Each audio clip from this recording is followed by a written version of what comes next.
sellers are always buyers first. So if they don't know where they're going, you have to help them. So many times a listing appointment, an appointment with a prospective home seller winds up turning into a buyer consult, because if they don't know where they're going, they are not putting their house on the market until they have an idea of where they're going. Yeah. And this is also a great opportunity for those agents who are watching this. This is agent-to-agent referrals right here too. So when you're sitting in someone's home and there's like, I'm thinking about moving to Illinois or Florida or wherever. Hey, I know great agents down there. Would you like me to hook you up with me?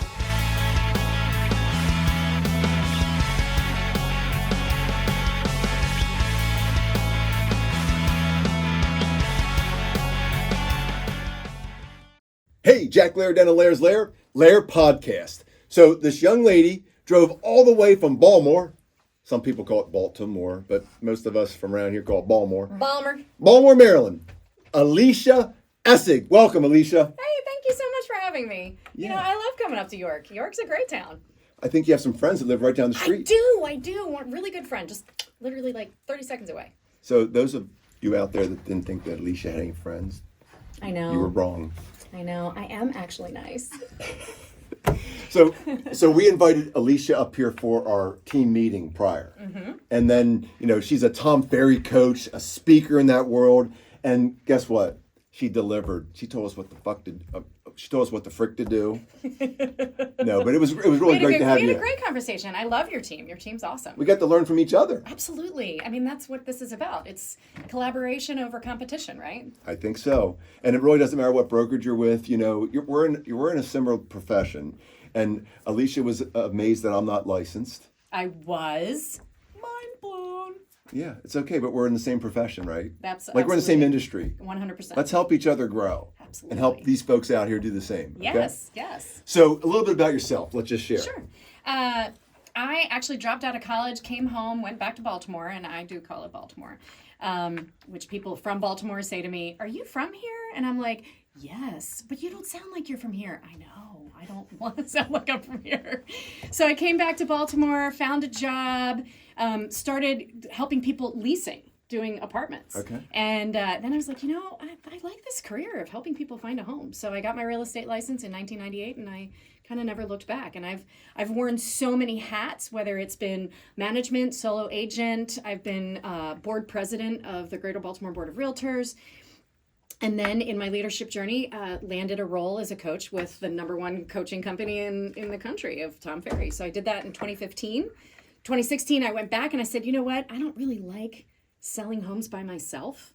So I'm not going to do that anymore. I'm going to start a team. So I started a team in 2016, and I've been doing both of those. Great. So you have a team, but not just a team. You have 2 teams. I do have 2 teams. Like you, I have a team in Central Maryland that also has a commercial side to it. An agent down towards the DC area that specializes in like resi-mercial, like both residential, commercial. And Central Maryland, we also cover the beaches, not Delaware. But I also have a team in Philly, so that we serve the whole greater Philly area. I have 5 agents up there. Okay. And yeah, it's great. So we're duly licensed, and we'll cover just over the line, the Maryland line, but we'll leave that to you guys. You guys are the experts. I hear you. That's great. So let's just fast forward a little bit. Sure. So you came into the Tom Ferry world to be a coach, okay? Correct. You got this email out of the blue that you thought it was just another... Tom Ferry marketing email, exactly. Come coach with us. I know. I was still a manager, and I was getting pretty frustrated in the management world, because being a manager is like, the sandwich. You're just being beck and called by both sides. And so I was like, I need a way out of this management stuff. So I got an email from Tom Ferry that says, "Hey, we think you could be a great coach." And I was like, "What? Say what?" And so I went down the path and landed the role and never looked back. It's a great environment. I mean, that's how we met. Yeah, that's right. And then we'll talk a little bit about our origin story, right? Yeah. So we did this challenge during the COVID lockdown time. Yep. And you guys were doing an appointment setting challenge, right? The appointment setting challenge. And there was multiple coaches in charge of that day. Correct. Well, they had broken it down by hour. Okay. So there were let's call it 5 hours of prospecting and appointment setting. And a coach was there to literally just be a cheerleader. So I was the cheerleader for one of the hours, and we set the most appointments. Yeah, we were killing it. Yeah, we were killing it. Yeah, it was good. I was setting appointments for investor opportunities. Okay. And I got a bunch of appointments, and then we reported that back, and they said, "Oh, this guy got lucky and got some appointments. Let's." There is no luck involved in getting an appointment when it comes to Jack Lehr. Okay, well, there's a lot of luck actually, but it's a commitment, and that's the scheduling of the time or time blocking. Mm-hmm. But you guys made us block that time, and we did it. Absolutely. Yep. So we set appointments, and then that led to a conversation where they said, "Hey, we're going to do Summit virtually, Tom Ferry Summit." Correct. His That Success was Summit. August 2020. No, yeah.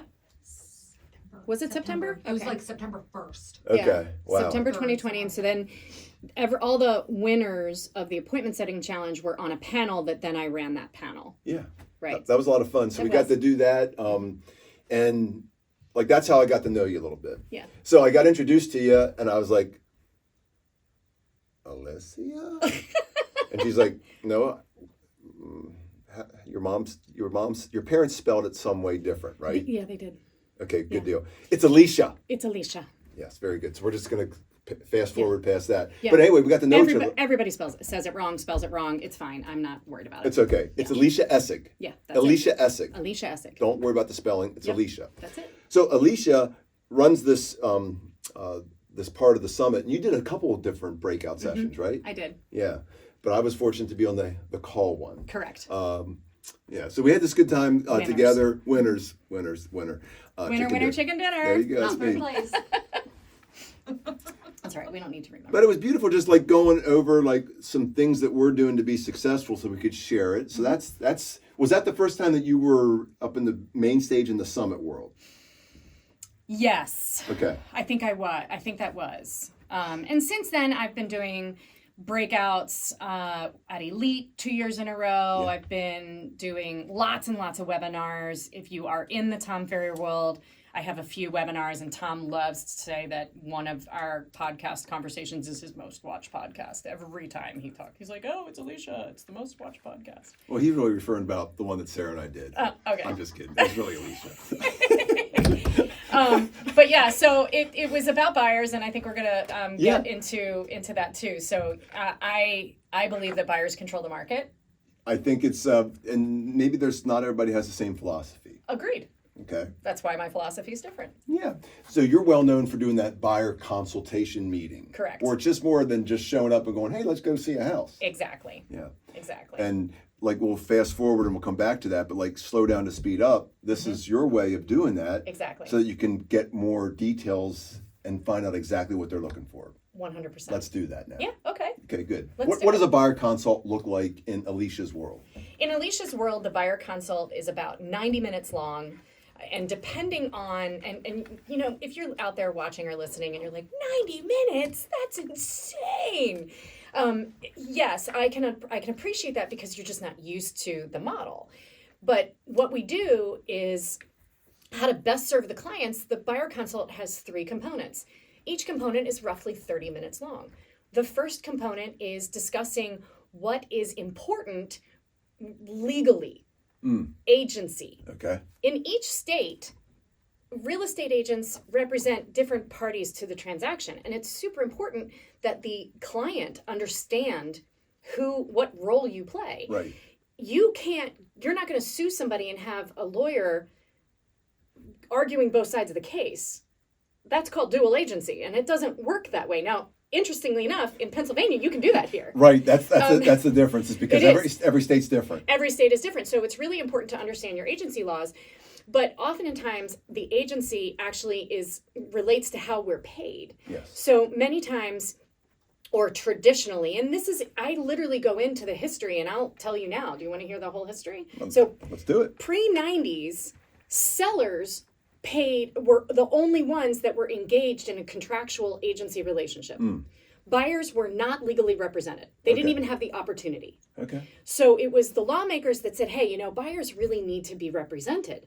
So they created buyer agency. However, a client is not, as an agent, the agent's client. It's the broker's client. So when they created buyer agency, they created a bit of a problem, and that was called dual agency.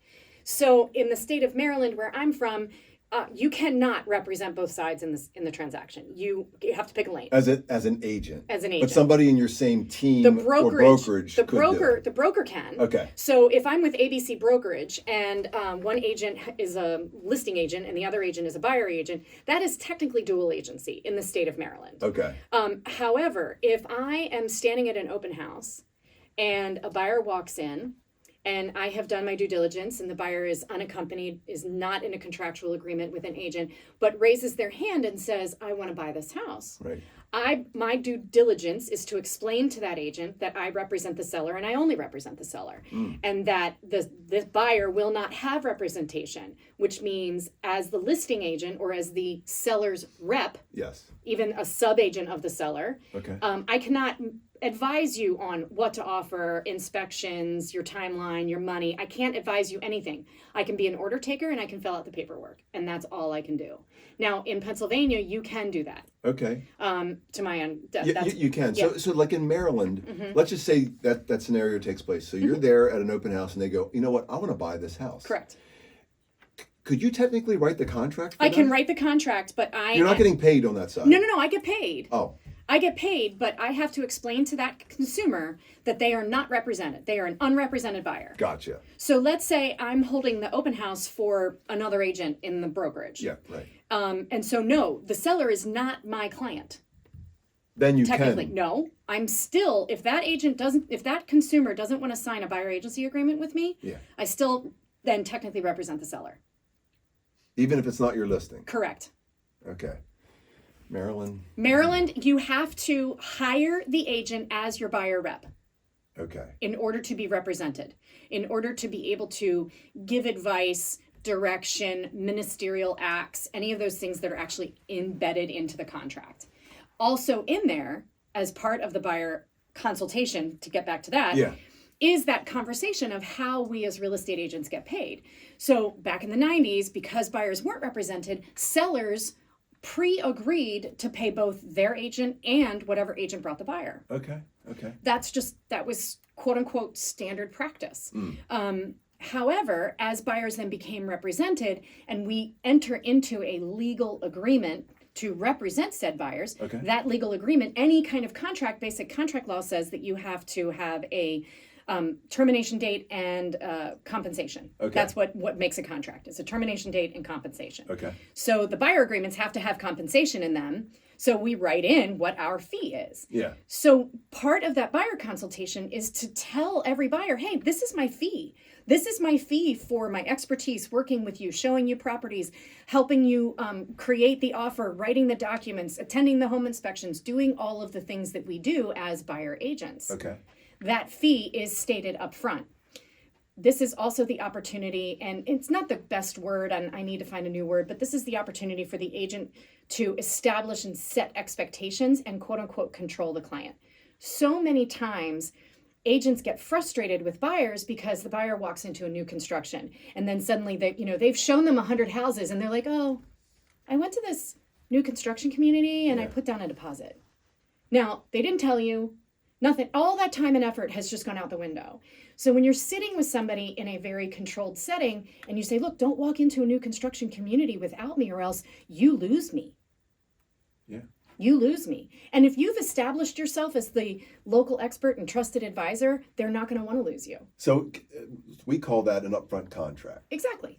Listen, if we're going to work together, this is what it looks like. Correct. So if we're going to go and if we have an interest in a new build, we're going to go together. We go together. Correct. You're not going to, click the more information on Zillow. You're not going to call the phone number on the sign. You're not going to, and so this is your opportunity to basically wipe out all of those instances that frustrate us as realtors with working with buyers.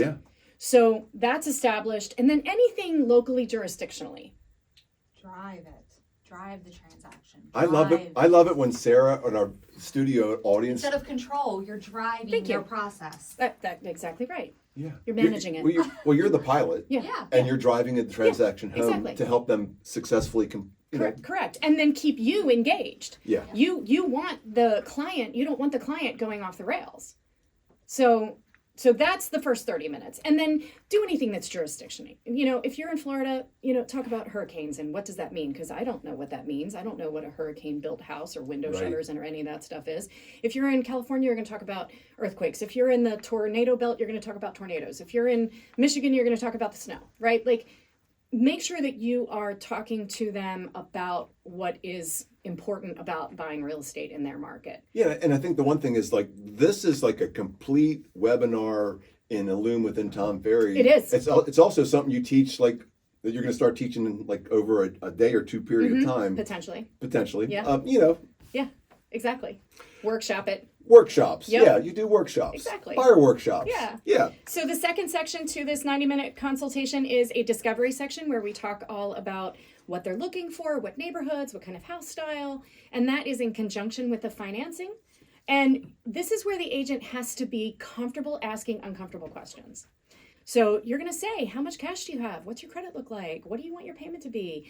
And don't be shy, because that is important to you. And don't, as a buyer's agent, say, that's not my job, that's the lender's job. It absolutely is the agent's job. Now, are you going to qualify them and tell them, oh, you can absolutely afford X amount? No, that's not your job. Yeah. But can you do a soft qualification and get a basic idea and then tell them to contact a reputable lender, which is going to then confirm what you said? Because oftentimes, this, when a buyer gets pre-qualified, many times lenders are just like, here, send me your stuff. And then they'll pre-qualify them for way more than they actually want to spend. Yeah. And a buyer doesn't have the wherewithal to say, well, what does that translate into a monthly payment for me? And they don't have somebody working with them to say, okay, well, what's your budget and what do you like to do? And, what else do you do? And so you're going to do a big discovery on what they like to do and what do they do when they're not working and where do their friends live? And eventually houses, neighborhoods will bubble up. Now is your opportunity to move into phase 3, which is you're going to enter that criteria into your MLS. You're going to either screen share or show your computer right there with the person, with the buyer. And you're going to review the available properties. When you review the available properties, more things may come up. You may have in your head, based on the conversation, said, oh, they would be great with a brick rancher and lots of land. And then when you show them brick ranchers, they're like, oh, that's really ugly. And you're like, oh, crap, I did not get that right. You've now just saved yourself from showing them brick ranchers in the car. So it just saves an incredible amount of time. It dials it in. And typically in a more normal inventory market, we are finding that the prospect or the consumer is picking a house within 2 to 3 home tours. Yeah, I think one of the things you shared with our team in our team meeting was teaching your agents, your professionals and your teammates, your professional teammates that are licensed, to have that consultation, because all of a sudden they show that I think you were doing a demo with one of your team members up in Philadelphia, and a sunroom came up, and you genuinely said, "Oh, look at that sunroom!" And my agent Mike, he goes, "Oh, now I get it. I get it. I get the power of." So when you see them respond to a particular property, they may be responding to something you never talked about. Yeah. In that case, in that general role play, I had never mentioned that I would be interested in the sunroom. But when then the sunroom popped up when he was sharing his screen with me, and I genuinely said, oh, look at that beautiful sunroom, he went, oh, now I understand the power. It's that aha moment, because you're building a relationship, but you're trying to seek exactly what they're looking for. And yes, we didn't talk about that, but man, we just discovered that that's really important. Absolutely. Yeah. And now too, if that was a real scenario, when he's then looking at future homes to show me, he will be like, oh my God, there's this house and it has a beautiful sunroom that I'm so excited to show you. I mean, that builds excitement, because buyers don't buy when they're disappointed. Yeah. They buy when they're excited. And I think one of the things we were talking about, not just the buyer consult, because a lot of times they're sellers as well. Yep. And rarely are they excited about selling. Correct. Unless I'm an investor and I'm like, I'm going to get my profit, or I'm doing 1031 exchange. It's more about that next move. Correct. Sellers are always buyers first. So if they don't know where they're going, you have to help them. So many times a listing appointment, an appointment with a prospective home seller, winds up turning into a buyer consult, Because if they don't know where they're going, they are not putting their house on the market Right. until they have an idea of where they're going. Yeah. And this is also a great opportunity for those agents who are watching this. This is agent-to-agent referrals right here too. So when you're sitting in someone's home and there's like, I'm thinking about moving to Illinois or Florida or wherever. Hey, I know great agents down there. Would you like me to hook you up with one? I did that in our TF ecosystem. I was on a listing appointment and they said that they were moving to Tacoma, Washington. And I immediately pulled up Becky Barrick's video on Okay. YouTube. And I was like, this is the agent that I have. Shout out to Becky Barrick. And I was like, this is the agent that I know. And my client was like, oh my God, I'm all about her. So this is also your little tidbit to make sure you have your About Me videos on YouTube. Well, here's the thing. Most forget to even ask. But man, when you ask those questions and dig a then I little got a deeper, great referral fee. you made They bought money. $1 million house in Tacoma, Washington. I sold their $300,000 house here. My referral fee check was as much as it was for me to sell their house in Maryland. I love that you bring that up because again, we tend to forget about that. We don't ask for introductions, and the real estate professionals love the word referral, but the forward-facing client has no idea what the hell that means. Correct. But they know what the word introduction means. Yes. Okay. Yes. So we've been pushing heavily on that word introduction, but just asking for those introductions. But you just asked a question like, where Where are you going? are you going? Yeah. Oh, we're going to Tacoma. Great. Do you know an agent out there? No. Would you like a referral? Would you like a recommendation? Yeah. Absolutely. Just shifting that question just a tad bit and say, who's your agent out there? Anytime you're having a conversation with someone, so who's your agent? If I can't quickly name it, guess what? You don't have one. Exactly. Yeah. That's what I say at open houses. Who's your agent? Who's your agent, dude? Yeah, because Who's your you'll know right away whether they have one or Absolutely. not. Yeah. Yeah. Yeah. Because most will say, just like walking into the store, hey, how can I help you? Now, just looking. I do say, do you have an agent in an open house? And they'll say yes or no. And if they say yes, I'm like, oh, who are you working with? And then, if they're stumbling on it, then I know it's they BS'd me. Yeah. Good. It happens. It sounds like you're being taken great care of by your agent. Yes. In the event that you're not, Yeah. we might be able to help Love you. to apply for the job. There you go. I love that. So that's the buyer agency or Yep. the buyer consult. The buyer consult. And as you talked about having clear next steps. Clear next steps. Clear next steps. So when you finish doing that, you have put together a list of properties in your MLS and you've saved the search and done whatever, and then you say, okay, now it's time to schedule that appointment to go out and take a look at homes for the first time. When do you want to do that? And so you get them to do that and you say, and your homework is to talk to a lender and blah blah blah, and then if they have not talked to a lender, we didn't talk to this upstairs. So I'm an old school agent. I used to put people in my car. I'd have them meet me at the office. I'd stick them in my car. And I would say, did you talk to the lender? And they'd go, no. And I'd literally hand them my phone, dial the number, and I would hand them my phone and say, here is John. Right. And talk to them. And so they would literally talk to them as we were driving to the first house. I love that too, because remember, there's lots of us that want to go buy a home. There's lots of us that maybe have the ability to make a decision, but if we didn't deal with the finances, the money up front, boy, the disappointment becomes pretty massive. And then guess who becomes the big disappointer? There you go, because you didn't have the conversation. Because if we don't deal with that up front, boy. Exactly. Tons of times where we've had investment properties, people call and go, I really want to buy that home. Hey, wonderful, da-da-da. We ask some questions. And when you meet with them in person or virtually and you explain the value of why you need to get pre-approved, it makes more sense and they're more apt to do it. Oftentimes we will get clients that are like, oh, you won't show me a house without a pre-approval. Well, that's an agent that hasn't sat and explained their value. So when you sit with somebody and you explain how to buy a house and you're with them for 90 minutes and you explain why look, I don't want to show you a house until I know that you are going to be able to buy something. I don't want to show you a house that you're going to fall in love with and then you can't execute on it. I had a buyer consult with some buyers. It was in the middle of COVID. And we sat down, we started chatting, and I got to the question of how much cash do you have? And they said, and so I'm gonna show you. So if you're watching, but they said to me 0, and I was like, what? And they were like, well, we're using a VA loan. I thought that's 100% financing. I'm like, yes, it is. However, you still need money to buy a house, even if you're getting 100% financing. And they were like, what do you mean? And I wound up pulling up like 3 or 4 closing statements that showed how much cash people brought to the table.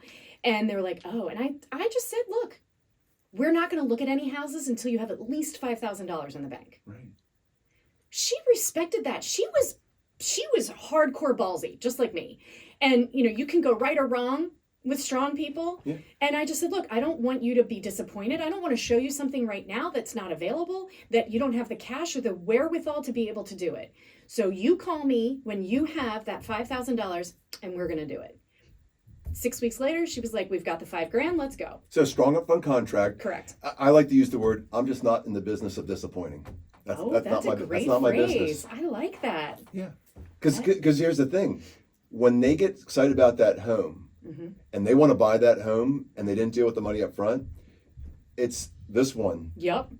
Right? Because I didn't have that conversation. Exactly. Yeah. Exactly. And it's always going to be our fault. So, a lot of this consultation was also born and rooted in me not wanting to get in trouble. I do not want to go to real estate jail. Real estate jail. Oh my gosh. You don't have to worry about that, Mr. I'm not licensed. Well, yeah. So let's talk a little bit about, like, you have your teams, and a lot of times people want to join your team, and they're new to the business. Yep. And a lot of them, like, they watch Selling Sunset and all the other wonderful shows that have made such a great name for. I'm going to go make a boat ton of money. I'm going to start with $1 million listings right off the bat. Yeah, man. Let's do it. Or I love the new ones that are like, I only want to work in the luxury market. I'm going to reserve comment. Baltimore's not a luxury town. Okay. Wrong city. Oh. I just fired an agent, actually. Yeah. It was mutual.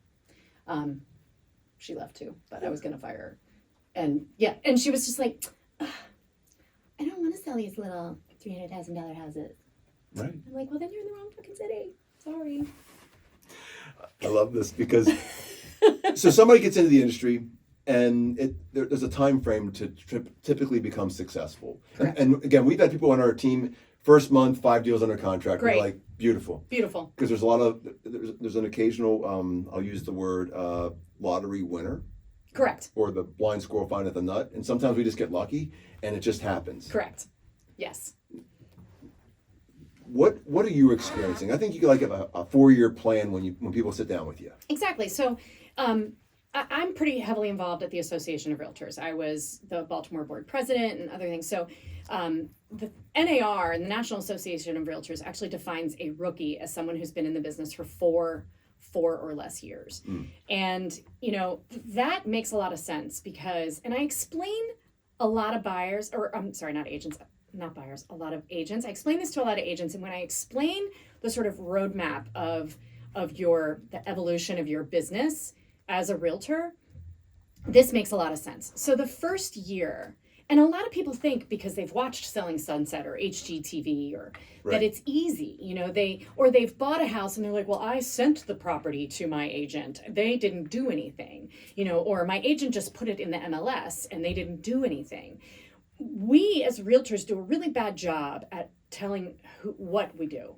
So that first year is like somebody has plunked you into a foreign country. You don't know the language. You don't know how to get around. You don't know the transportation. You don't know anything. Yeah. And you are very much deer in the headlights that whole first year. It is all learning. You're learning the contract. You're learning the language. You're learning the properties, the neighborhoods. You're learning the cooperative agents. You're learning everything. And you know what? Are you going to sell some houses if you're on a great team with great training? Most likely you will. Mm-hmm. Sometimes you won't. Year number 2, you're like, okay, I'm not new anymore. I kind of understand the language. I kind of understand how to get around.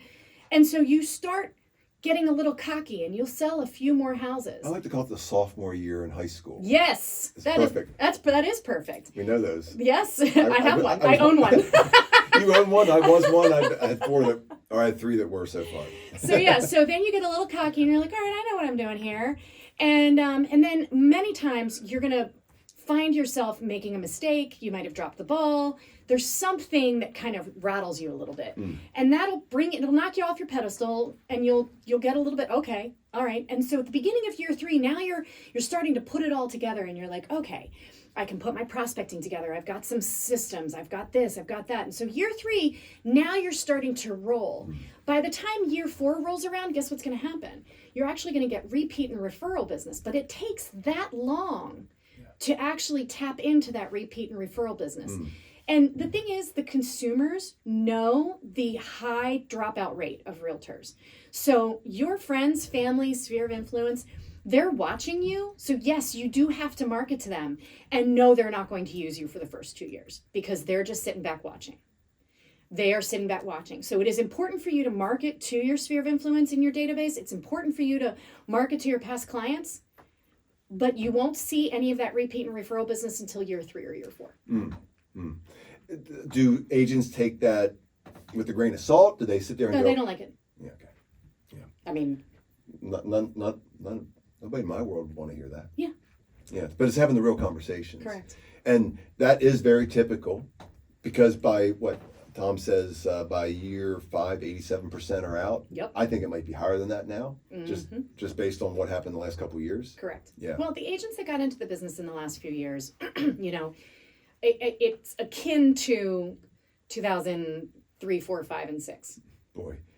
The big difference then is that the inventory was there. Correct. And We had things to sell. You had tons to sell. Yep.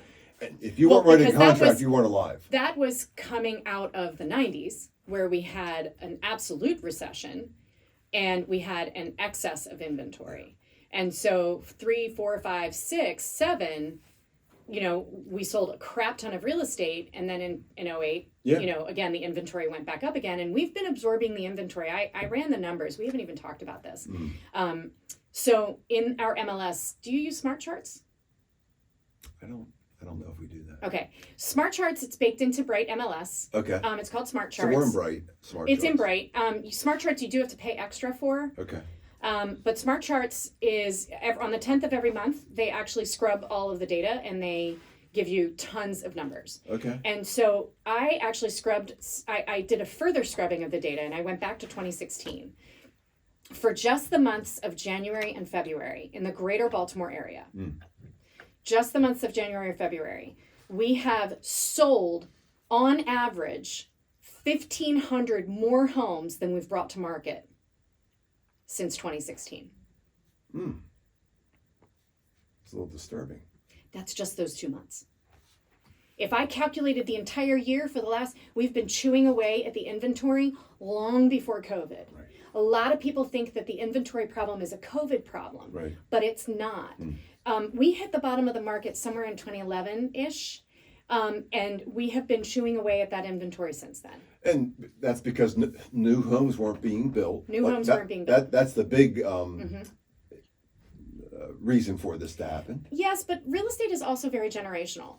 So if you think about it, there are 3 buckets to your real estate ownership, shall I say. You have the first-time home buyers. They don't have houses to sell. They're renters. But they're buying what I call the first-time home seller. Okay? Okay.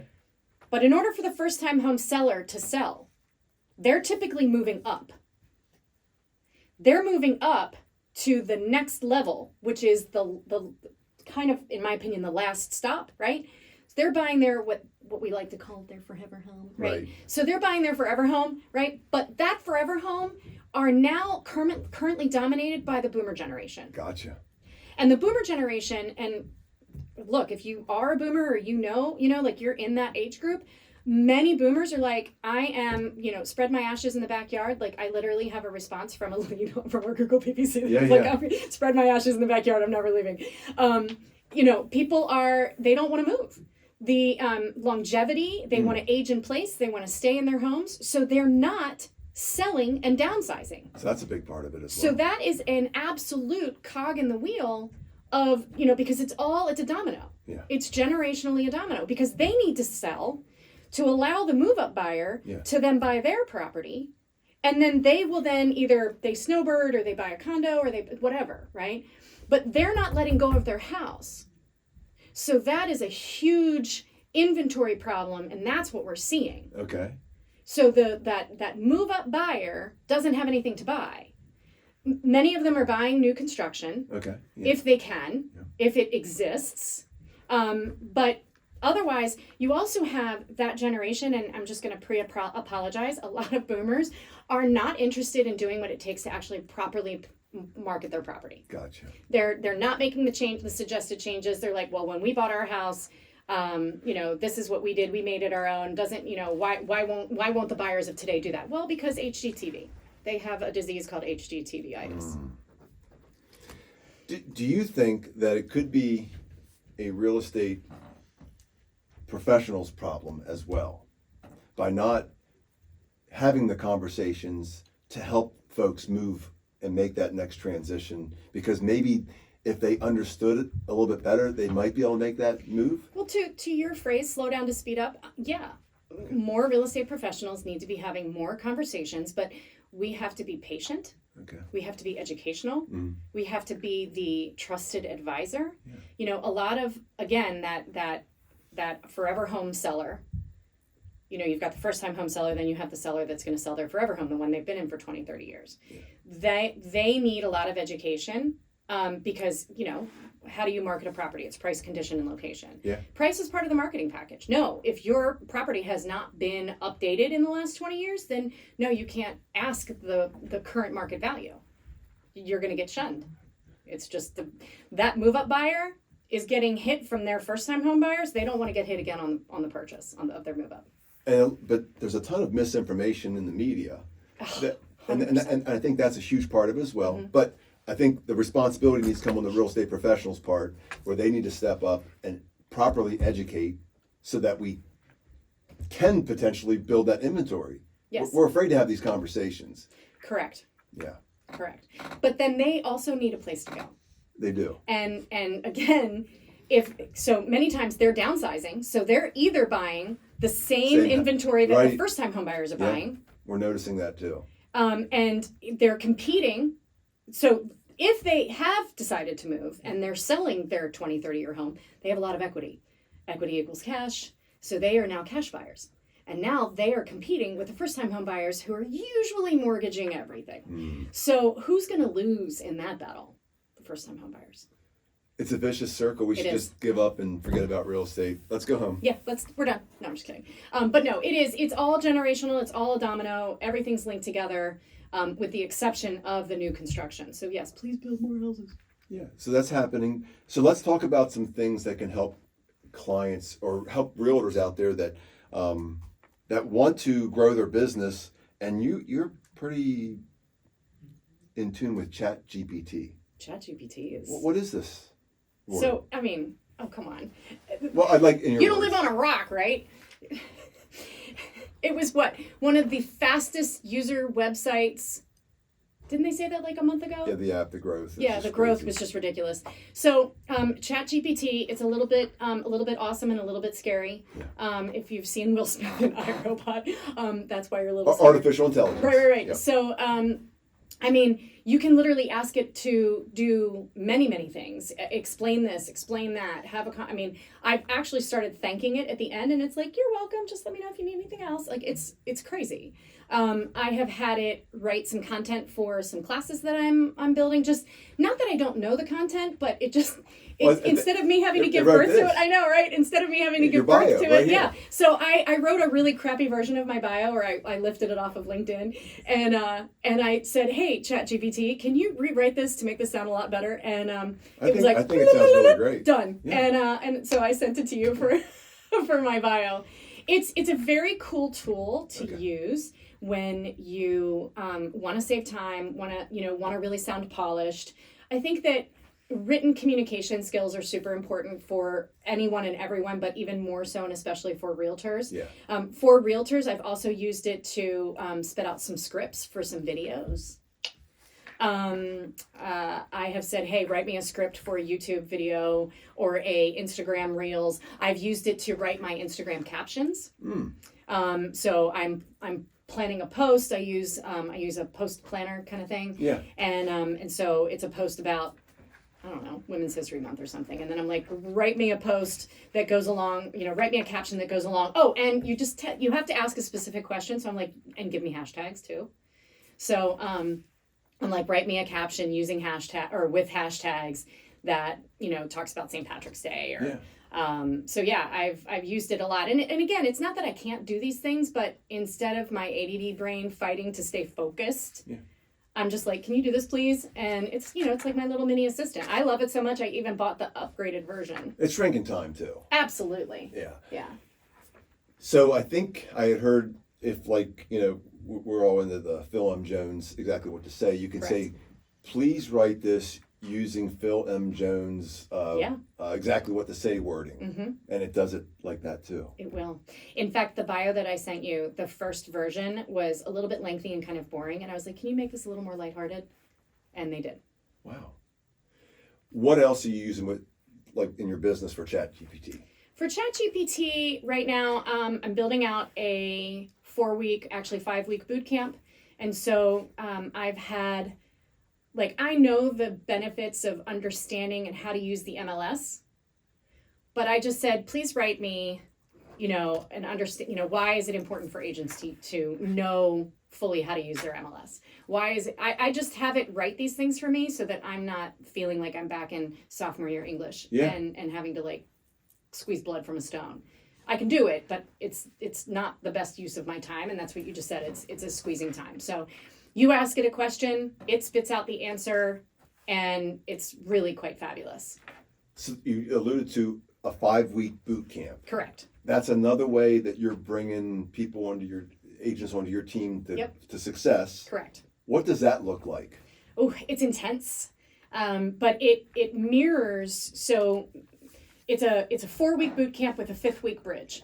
So if you complete the 4 weeks, you can earn your spot on the team. The 5th week is really just bridging over from boot camp as a productive agent. So that's when you'll start getting leads and start prospecting and things like that. The first 4 weeks, the first week is very foundational. It's making sure that if you're a brand new agent, making sure that everything is set up with the MLS and the lockboxes and things like that. It's also getting you into the habit of building out your CRM. Okay, so you're putting in your sphere, you're learning how to use your CRM. Correct. You're just getting your feet wet with adding what I call a full contact record. So in my world, on my team, a person in your CRM needs to be a full contact record, which is full name, mailing address, email address, and telephone number. It's the full contact record. Because on my team, we do actual mailings. We do physical mailings on behalf of the team members. So they have to do 25 contacts per week. So they're going through their phones, they're going through their literal physical address books, whatever it is, to build out. You can go through your Facebook friends and send them a little message that's like, hey, I'm updating my addresses. What's your current address? Yeah. And so you just have to do 25 a week. And for someone like you, it's probably like, wow, that doesn't sound like a lot. The goal is to have a full 100-person database by the end of the 4 weeks. Okay. And that is so that we can then upload them into our company's CRM. We can start using that for our monthly team newsletter mailings. We can use them for postcards. We send out sports schedules. We do events and things very sphere heavy. Okay. But there's also hidden lessons in these. And that is, there are certain components to a successful day/week in real estate. There's lead generation, there's service existing clients, there's run your business like a business, and there's market your business. And so in order to do the lead generation, you have to, you guys were just going through your calls and your connections, and I loved that. And so what this does is it mimics that when, oftentimes a realtor gets into the business and they're like, dude, I have no idea what to do. Right? And they're just sort of twiddling their thumbs because the pre-licensing course does not teach you how to sell real estate. You know that, and I know that. You'll never, maybe 2%, 5%, correct, meets and bounds and foolishness. Right, yeah, 43,560. That's it. You don't even know what that is. I do. It's 1 acre. It's the one thing I remember. But, so this kind of mimics a day in real estate. So they have to put 25 contacts into a spreadsheet. I'm just having them do a spreadsheet at first. Then I'm having them preview 10 properties in 2 different jurisdictions. Okay. And so each week also comes with a full checklist. So it's, meet with a lender, do some online training, record a video. I also have my own property tracker. So like when we show properties, if you are not a realtor, you know that after we've shown the property, you'll get an email or a call or an automatic message saying, hey, can you give me feedback? Yeah. So this also builds a habit of providing feedback for that showing agent. It also is, there are 100 different kinds of lock boxes. There are thousands of different kinds of keys and locks. And, I still to this day, 25 years later, keys just literally embarrass the shit out of me because it's like, why can't I get this door open? I'm sitting there and I'm jiggling it and I'm trying. And meanwhile, the person's there like, I'm freezing. My nose is going to crack off because I'm so cold. And, I'm like, I've been doing this 25 years. Why can't I get this door open? Or why can't I get the lockbox open? Or, how do I open this lockbox? I would much rather an agent join my team and do this 50 times before they start showing properties to a real client so that they have tried to at least expose themselves to all the different kinds of locks and all the different kinds of lock boxes and the different houses and how to pay attention, how to show a house. Practice on the practice field. Exactly. Yeah. Instead of the playing field where you can embarrass yourself. And certainly, being vulnerable and being a human is critical. But it's amazing when you go into a place. Colin took us into a place last week and it had like 50 keys. And my gosh, this place had 2 door locks. And he tried one, it didn't work. And the next 2 he tried out of the 50 keys and got it right. And I go, how'd you do that? He goes, that was pure luck. Yeah. But you could be sitting there fumbling and going, I got to try 50 keys here. Yep. Can you imagine the client? Oh my God. Or if it's poor weather, if it's whatever, like you also, if you open up enough locks, you'll know what key goes to what lock. Maybe he actually knew that. Yeah. Cause like I know a quick set lock. Right. Yeah. I know a Schlag or however you say it. I know which ones are what is it? SCHLAGE. I think you're right. Yeah. I know those. Like I can pick. I'm like, well, no, this is, because you've opened up enough doors that you know. Yeah. But practicing, it's all about practicing. So that's week number 1. Week number 2 is all about working with buyers. We covered all that earlier. Yep. It's, they have to really dive into doing that buyer consult. Week 3 is all about sellers. Week 4 is actually prepping you to build wealth through real estate. So we talk about the proper bank accounts that you need to have opened. We talk about how to divide your commission check when you get one. We talk about, getting tracking. We talk about, and then just a whole lot of like operational, like how to run your business like a business. Wow. You'll notice that there's no marketing in this boot camp. Okay. And that's because realtors love marketing, and that's the easy part. That's not hard. Yeah, because they just want to do that right away. Correct. And so the thing is if you market yourself and then you get a buyer and you have no idea what to do with it, you're going to lose that buyer. As team leaders, we've paid for leads. Right. I'm not going to in fact, a well-known coach that I was with last week, I showed him this boot camp and he was like, you don't have them prospecting. And I was like, I know. Yeah. He's like, you need to get them prospecting in week 1. I'm like, no, I don't. I don't want them prospecting because they're walking around with my name. Yeah. And if they're screwing it up, then that's my name. So yeah, I don't mind waiting a month. Yeah. And the thing is, you have to complete this boot camp in order to earn your spot on my team. So if you haven't completed, you don't have 50 properties shown, 100 people in your database, you haven't role played the buyer presentation, role played the listing presentation, you haven't done all that, you don't get a spot on my team. So I do love that. And I can appreciate what the other coach was talking about prospecting. I have a team that we do a bunch of business with, and they make them make I think it's 8 or 12 hours worth of calls on day 1. If they can't make it through that, they don't even get the opportunity to do anything else. Wow. But that's pretty hardcore. That's hardcore. I kind of like it. I it. kind of like it too. That's badass. Yeah. I like it. It's somebody that you know too. Okay. He's in the Tom Ferry world. Yeah. Anyway. I didn't catch that. Occasionally he watches and whatever. He knows who it is. Yeah, but I do love that. I think that's pretty good. But again, if you don't do that, they don't get any more of your time. Yeah, no. So, No. but you're doing the slow down to speed up Correct. in your business Yep. to get them to that point where you feel comfortable letting them do it. Exactly. Okay. Exactly. So in the Tom Ferry world, you're up there on stage. Last week, I think you were down in Dallas, I was. and you were with a bunch of some of the top coaches Mhm. that are getting on stage a little bit more. Yep. You got to train with one of the best I did. speaking coaches Oh in the my world. gosh, I really did. How'd that go? Oh. You know, You should acknowledge who that is. oh yeah, you want me to? You can say who it is. Okay, so it's Patricia Fripp. If you haven't heard of her, Google her. She also has an absolutely incredible book called Delivering Unforgettable Presentations. It's like a red and white book, super easy to read, really well laid out, really planned out well. Patricia specializes in your storytelling.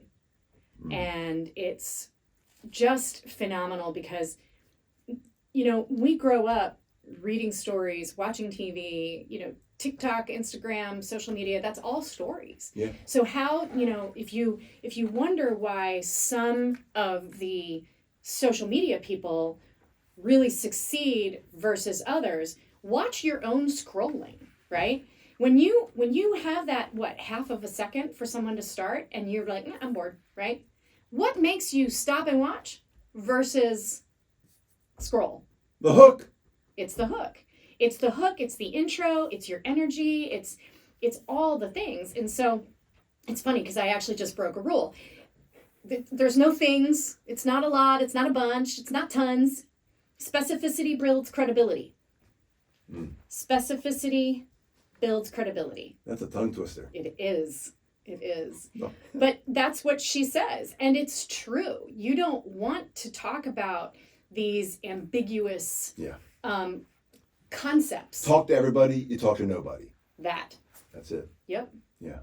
So it was really great. Tom's office has like a mock stage. And so we were all practicing on the stage and we all were giving each other feedback and direction. So you were in front of your peers doing yeah, this. which is, I think, in my opinion, harder. Oh gosh, because there's some. I would rather talk to 6,000 strangers than 3 people that I know. Yeah, there's some incredible talent that was in that room. I 100%. saw the people that were Yep. out there. I'm Yep. friends with a few of them. Yeah. That was just pretty incredible to see that. Yeah. So you're in front of them, learning your craft, I'm perfecting your craft. perfecting my craft because I have done some. Tom told me, he says to Patricia, Patricia, we have to work on her not angry talking. And apparently, I guess sometimes my inflection or my delivery comes off angry. And maybe it has today, who knows? I'm not trying to be that way. No. But it's also just that feedback and self-awareness so Yeah. that you can soften it and you can deliver it better. Using different words, using different phrases, pausing, repeating. High, low, energy. It was just very interesting. Here's one of the strategies that impressed me or wowed me the most. So if I'm standing here and my audience is here,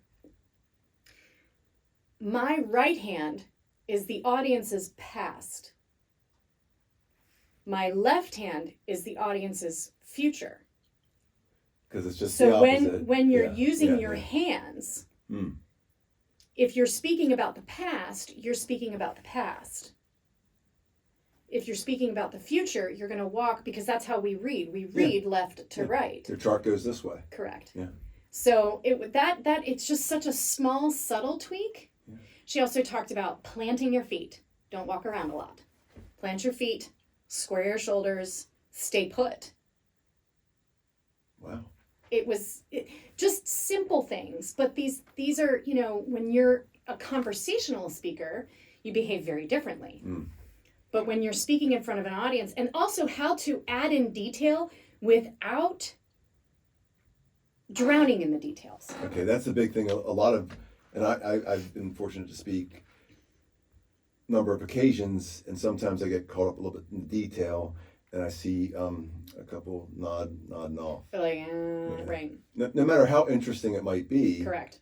or how interesting that person is, you got to tone that down a tad bit. Sometimes, but details help. Again, specificity builds credibility. Yeah.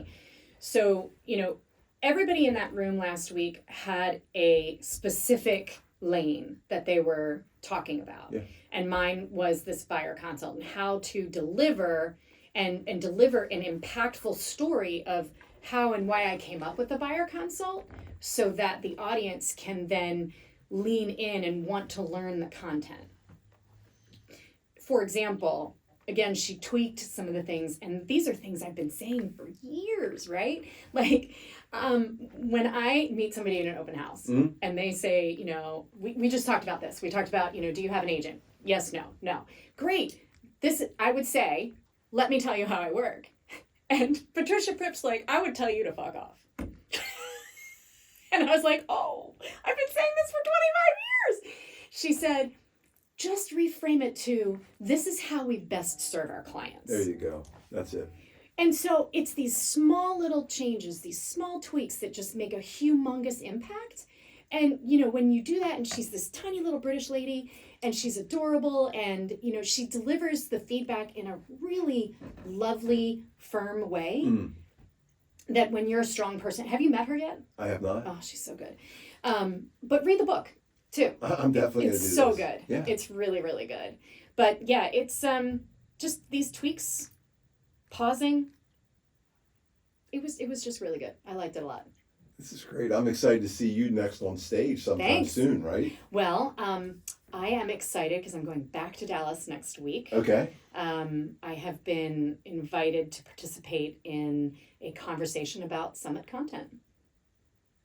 Wow. Yeah, I'm very excited for that. So I hope that you're up on main The stage. big stage? I'd love that, yeah. I think you will be. We'll see. Tom, make that happen. Okay. Make it happen, Tom. Very good. So you're growing your team, Correct. or you kind of just want to stay where you're at? Oh, no, of course we want to grow. Okay, let's talk about that. Yeah. Like, there's going to be folks that match up with what you're looking to do. Mm-hmm. Who's that candidate or that avatar that would be a great team member? Great. I love that question. I want people that are hungry, humble. So like Baltimore vicinity-ish. Baltimore or Philly. Or Philly, yeah. Mm-hmm. I really do like the duly licensed, because our Google PPC does capture some people that are up. Well, we have a Philly PPC. Yeah. PPC is Google pay-per-click. pay-per-click. Thank you. Yep. I was like, per agent productivity? No, it's not. Kind of like that. Because we are close to the line, it only took me 40 minutes to get here. Right. That we do have some buyers that are looking both sides of the line. Yeah. So I like the duly licensed. I want hungry, humble, smart, full-time and fully committed.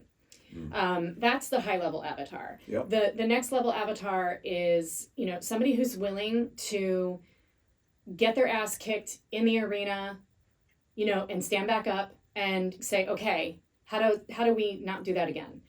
Somebody who's going to communicate with me, somebody who's going to be vulnerable with me. Vulnerability is a huge piece of my opinion of someone. If they are not self-aware and not willing to be vulnerable and not willing to say, hey, you know what, this is what I need help with, this is where I am struggling. If they're not willing to do that, then they're not going to grow. And I want people who want to grow. Right. I want people who want to grow with me, who want to make a lot of money, who want to have fun with me, do fun, silly TikToks like we did the other day. Like, that's what I want. Okay.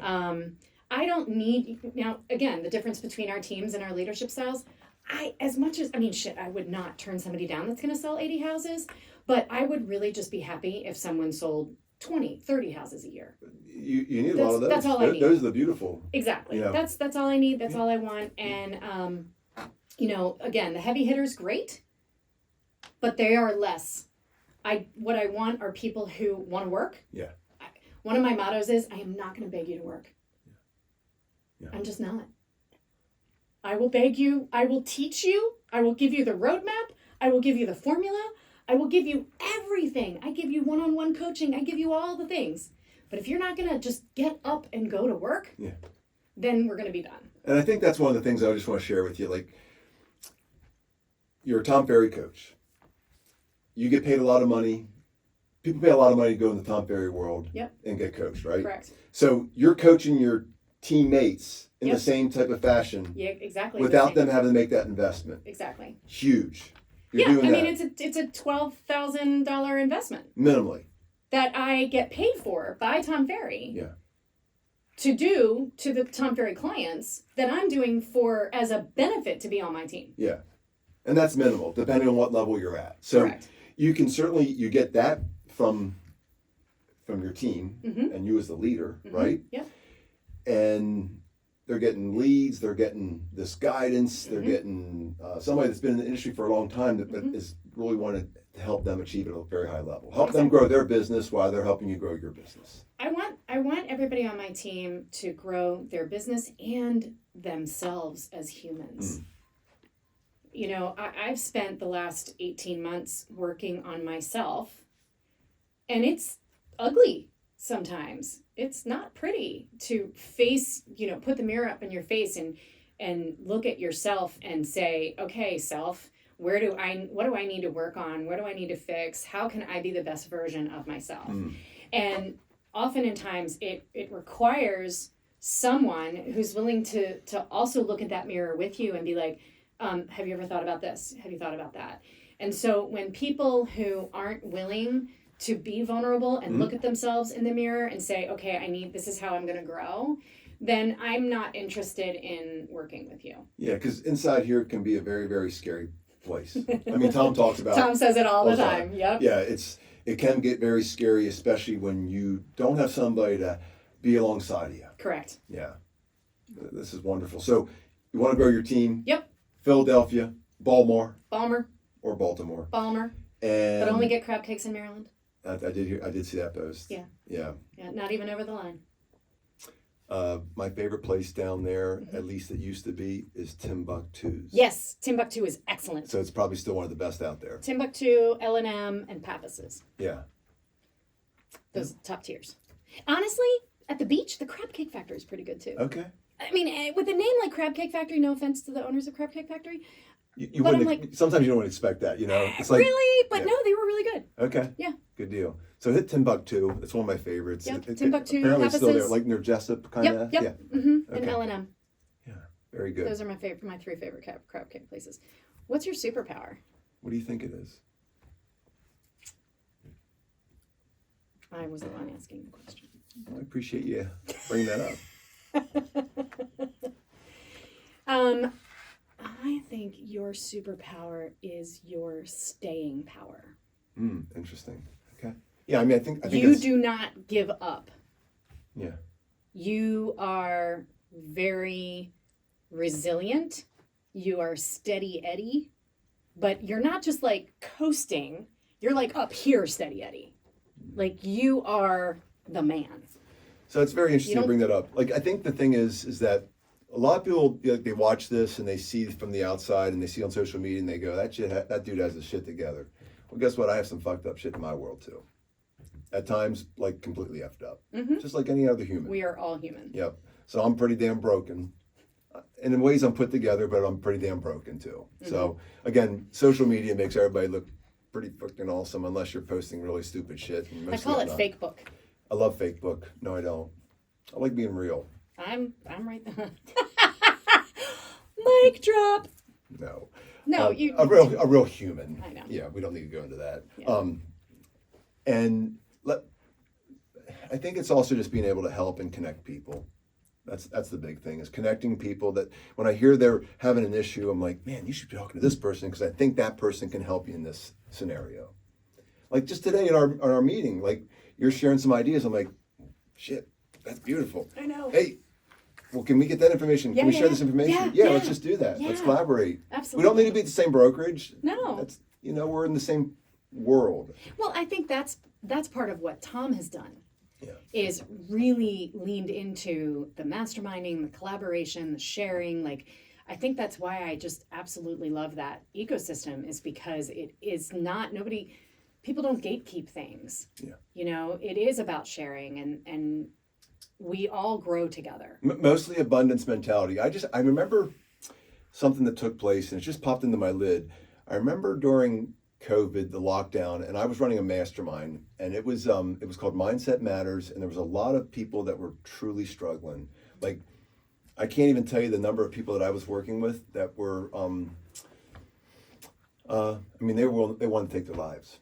And I reminded them, I said, like, do you want to have somebody else walk your daughter down that aisle at her wedding? Are you kidding me? And it was very difficult. But I remember reaching out to a bunch of different agents and saying, you're doing some really special stuff. I see it on social media. Would you be kind enough to share? And like the person goes, I'm gonna have to talk to my broker and see if I can even share that. And I can just remember one specific scenario where she went back to her broker and the broker said, I don't think you should share that information with everybody else. And I was like, man, it's very interesting because coming from the Tom Ferry world, like we get to be around some pretty special human beings. And then we're also some other folks out there that like perform at very high levels. And they're like, hey, no, Jack, this is exactly how we do it. Hey, this is the exact formula for dynamic Google PPC ads. And if you hit me up, I'll actually provide the video to you. It's my lowest cost, high performing online lead source probably ever. Yeah. And we're killing it with that. I'll send you the video. Yeah. I'm going to share it with you. Thank you. Again, we're sharing. Why people don't do that is very confusing to me. Because, and you've heard this, Tom said it, it's a scarcity mentality. Yeah. It's not an abundant mentality. They come from a place of scarcity. So they're afraid that if they share, I can't tell you how many teams I've managed. So one of the things, it's interesting, I'm curious, we have not talked about this. I run a very transparent team. I tell them what my costs are to operate. I tell them what my split is with my company. I tell them everything. My admin fills out what I call a commission allocation form, which literally says, this is what the agent gets, this is what Alyssia gets, this is what the company gets. Okay. There is zero room for people to go, what are they getting? I have managed teams where they're like, I don't want my agent to know what my split is with the company. Right. I don't want this, I don't want that. And I'm like, well, the more secretive you are, people are going to run from you because they're not going to trust you. Mm. And so I'm like, what do I have to hide? If you don't like my reality, then don't be here. Do they understand your expenses completely? 100%. They know every expense. I will open my entire QuickBooks for them. Wow. Okay. Why not? Different philosophies. Like, here's for the me, thing. It's like I want them to know this is how much it costs me to run the team. So if you're not productive, again, the agent that I just had to exit from the team, during our conversation when I was like, look, I'm really disappointed. I thought you were going to do these things, yada, yada, yada. She started to tell me that she didn't think I did anything for her. And I was like, excuse me. Yeah. The most telling, when you report data and you collect it, and you can share, and they come to you and they say, I just don't understand why I'm not selling. I said, are we showing up, number one? Mm-hmm. Number two, let's just look at the data. Okay, you say that you've picked up 100% of your Zillow Flex calls. Well, the data says that you picked up 18%. Right. So you're making calls all day long, yet you say, but when I look at the dialer dashboard, you've made 2. Right. Or 2 or 12. right. And how long did that conversation take? Did it take 3 or 7 hours? You left a voicemail. It was a wrong number. Again, but it's a way to coach them up. 100%. Like it's not to beat them down, it's to coach them up. And I'm sometimes I think people that know me think that I'm just this hardcore. In fact, we were just talking about that. Somebody else in the Tom Ferry world, she was like, Jack says, I think you're harder than she is. And I'm like, I don't think so. Like, well, that was my interpretation. Right, but I'm not actually. Like, I will tell you like it is, but I will also do it while I'm hugging you. Well, I think that's the thing that I got to learn from you just recently. Certainly on your posts on social media, that you're way more human than the person that I originally met. Yeah. You're pretty fucking hardcore. Yeah. Like, boom. Like, this is the way it is. But and if it doesn't make sense, get out of my face. Yeah, pretty much. There's a lot less of that in this young lady. Yeah, that's just, I'm forward that way. Maybe that's what Tom was talking about with the angry talking that I have to work on. So I'm not angry talking. So she smiles and looks pretty and, in Baltimore. Anything else we want to talk about today?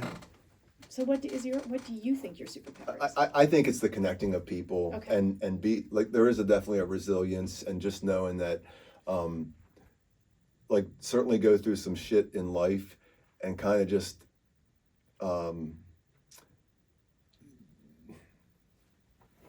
making it through sometimes when I feel like I can't. I hate that word "can," by the way, because I know I can. The big thing that I said with my kids growing up, I can do.